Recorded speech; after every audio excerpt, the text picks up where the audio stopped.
Hi friends, welcome to my channel.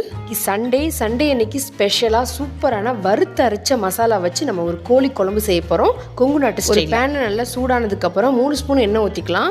சின்ன வெங்காயம் ஒரு 5-6 சேர்த்துக்கலாம். 2 தக்காளி நல்ல பெரிய தக்காளி 2 தக்காளி சேர்த்துக்கலாம். மிளகு 1 ஸ்பூன், சோம்பு 1 ஸ்பூன், 1/2 ஸ்பூன் அளவுக்கு சீரகம் சேர்த்துக்கலாம்.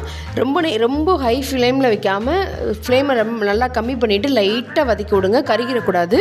லைட்டா வதங்கினதுக்கு அப்புறம் ஒரு கொத்து கருவேப்பிலை போட்டு நல்லா வதக்கி விடலாம். நல்லா வதங்கி அந்த தக்காளியோட தோல் நல்லா பிரிஞ்சு வருதுங்களே அந்த அளவுக்கு வதங்கணும். வதங்கினதுக்கப்புறம் 1 ஸ்பூன் அளவுக்கு பொட்டுக்கடலை சேர்த்துக்கலாம். அரைமுடி தேங்காவை நான் கீறி வச்சுருக்கேன், அதை இந்த நேரத்தில் சேர்த்துக்கலாம். இப்போ அடுப்பை அணைச்சிருங்க. அணைச்சிட்டு 1 ஸ்பூன் அளவுக்கு தனி மிளகாய் தூள், 1/2 ஸ்பூன் கரம் மசாலா, 2 ஸ்பூன் குழம்பு மிளகாய் தூள் சேர்த்துக்கலாம். அடுப்பை நம்ம ஆஃப் பண்ணி வச்சுருக்கோம். இப்போ அந்த எண்ணெயிலே லைட்டாக அந்த எண்ணெய் லைட்டாக சூடாக இருக்கும். இந்த நேரத்தில் அந்த மிளகாய் தூள் எல்லாமே மிக்ஸ் பண்ணுற மாதிரி நல்லா கரண்டி வச்சு நல்லா மிக்ஸ் பண்ணி விடுங்க. மிளகாய் தூள் அந்த எண்ணெயோட லைட்டாக மிக்ஸ் ஆகணும், அப்போ தான் டேஸ்ட் நல்லாயிருக்கும். எண்ணெய் லைட்டாக சூடாக இருக்கும்ல, அதோட போட்டு மிக்ஸ் பண்ணிங்கன்னா சூப்பரான வாசனை வரும். இப்போ இதை மிக்ஸி ஜாரில் நம்ம மாற்றிக்கலாம். மாற்றிட்டு நம்ம அந்த தண்ணி எக்ஸ்ட்ராவெலாம் ஊற்ற வேணாம். நம்ம வெங்காயம் தக்காளியிலே தண்ணி விடும். ஆனால் அந்த பேனில் ஃபுல்லாக மிளகாய் தூள்லாம் கலந்துருக்கலாம். அதை கழுவிட்டு நம்ம மிக்ஸி ஜாரில் சேர்த்துட்டு நல்லா பேஸ்ட்டாக அரைச்சி எடுத்துக்கலாம். குறைன்னு அரைக்காதீங்க, நல்லா பேஸ்ட்டாக அரைச்சா தான் டேஸ்ட் நல்லாயிருக்கும். மசாலாவுக்கு தேவையான உப்பு இந்த நேரத்துலேயே சேர்த்துக்கலாம். நம்ம சிக்கனுக்குலாம் அப்புறம் சேர்த்துக்கலாம். இப்போ மசாலாவுக்கு மட்டும் நம்ம உப்பு சேர்த்து நம்ம அரைச்சி எடுத்துக்கலாம். நல்லா பேஸ்ட்டாக நம்ம அரைச்சி எடுத்துட்டோம். இந்த அளவுக்கு பேஸ்ட்டாக இருக்கணும். அப்படி இருந்தால் தான் சிக்கன் கிரேவியில் நல்லா மிக்ஸ் ஆகி நல்லா குழம்பு அவ்வளோ டேஸ்ட்டாக இருக்கும். ஒரு சட்டியிலே நல்லா சூடு பண்ணிவிட்டு ஒரு 3 ஸ்பூன் அளவுக்கு எண்ணெய் ஊற்றிக்கலாம். கோல்டு வினர் அல்லது கடலெண்ணெய் சேர்த்துக்கோங்க. நான் இன்றைக்கி கோல்டு வினர் ஒரு 3 ஸ்பூன் சேர்த்துருக்கேன்.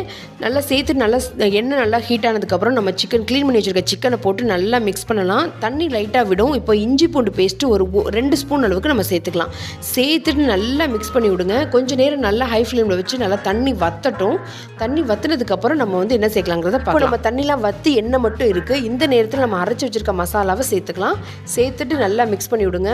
தண்ணி வேணுங்கிறத மிக்ஸி ஜாரை கழுவிட்டு தண்ணியை ஊற்றிக்கோங்க. எவ்வளோ தண்ணி, ரொம்ப தண்ணியாக வேணுமா இல்லை ரொம்ப ஓரளவுக்கு இதாக வேணுமா கிரேவியாக வேணுமான்றதை நீங்களே முடிவு பண்ணுங்க. ஆனால் இந்த குழம்பு கொஞ்சம் தண்ணியாக இருந்தால் டேஸ்ட் சூப்பராக இருக்கும். நான் வேணுங்கிற அளவுக்கு, எங்களுக்கு தேவையான அளவுக்கு வேணுங்கிற அளவுக்கு நான் தண்ணியை மிக்ஸ் பண்ணி நல்லா மிக்ஸ் பண்ணி விட்டுக்கிறேன். தண்ணியை நல்லா கலந்து மிக்ஸ் பண்ணிக்கிறேன். நல்லா கொதி வரணும். நல்லா கொதி சிக்கன் ஏற்கனவே ஒரு அரைவாசி வெந்துருச்சு. அதுக்கப்புறம் இந்த மசாலாவோட சேர்ந்து நல்லா வேகணும். எவ்வளோக்கு நல்லா கொதித்து நல்லா வேகுதோ அந்த சிக்கனில் அந்த கிரேவியோட அந்த மசாலாவோட இதெல்லாம் சிக்கனில் இறங்கணும். அப்போ தான் டேஸ்ட்டு சூப்பராக இருக்கும். தண்ணி குழம்பாக தான் செஞ்சுருக்கேன். சூப்பராக இருக்குங்க.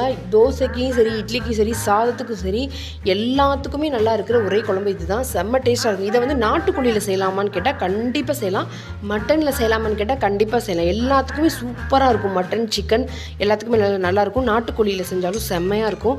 கண்டிப்பாக ட்ரை பண்ணுங்கள். நான் கொஞ்சம் இப்போ அதிகமாக தண்ணி ஆட் பண்ணியிருக்கேன் பாருங்கள். ஒரு 2 செம்பு அளவுக்கு நான் தண்ணி ஊற்றுனேன். நல்லா தண்ணியில் தண்ணியாக இருந்தால் டேஸ்ட்டு சூப்பராக இருக்கும். நல்லா கொதிக்கணும். நல்லா கொதித்து வெந்து வந்ததுக்கப்புறம் ஒரு 10 நிமிஷம் அல்லது 5 நிமிஷத்துக்கு சிம்மில் வச்சு நல்லா கொதிக்க விடுங்க. சிம்மில் வச்சு கொதிக்க விடும் போது சிக்கனில் நல்லா அந்த மசாலாலாம் இன்னும் நல்லா இறங்கும். இப்போ சிக்கனுக்கு தேவையான உப்பு பத்தலை அப்படின்னா சிக்கனுக்கு தேவையான உப்பை நம்ம போட்டுக்கலாம். நம்ம மசாலாவுக்கு போட்டிருந்தோம், அதுக்கப்புறம் சிக்கனுக்கும் கொஞ்சம் போட்டோம். நீங்கள் வேணும்னா இந்த நேரத்தில் உப்பு பார்த்துட்டு நம்ம வேணுங்கிற உப்பு போட்டுக்கலாம். இப்போயே போட்டால் தான் நல்லா நல்லா அந்த மசாலாலாம் உள்ளே இறங்கி உப்பு நல்லா சாரும். அதில் சூப்பராக இருக்குங்க.